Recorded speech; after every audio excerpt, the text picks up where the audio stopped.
তুই থাক, আমি গেলাম। দাঁড়া, আমিও যাব। কেন এখনো এলো না?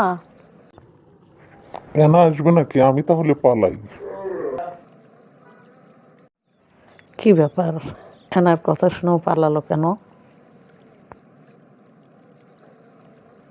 এনার সাথে কথা বলে বিষয়টা জানতে হবে।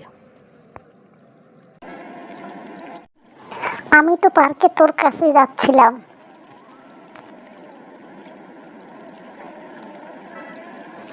হঠাৎ এত খুশি কেন?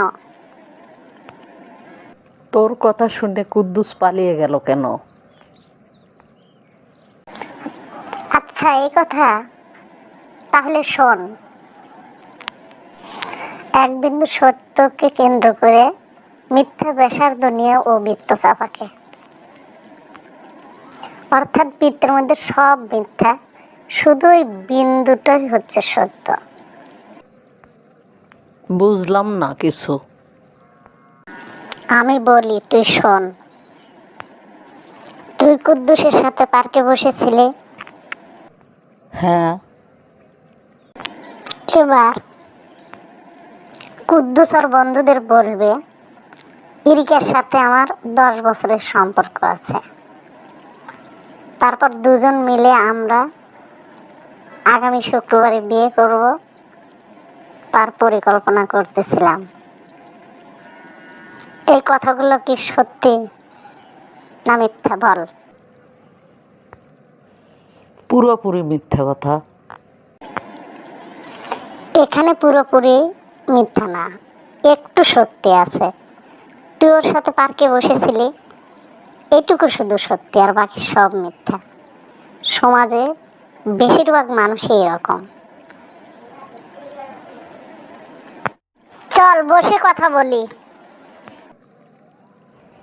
আচ্ছা ঠিক আছে। মিথ্যা কথা সবাই বিশ্বাস করবে কেন? আমি কিন্তু রেগে যাচ্ছি তোর কথা শুনে।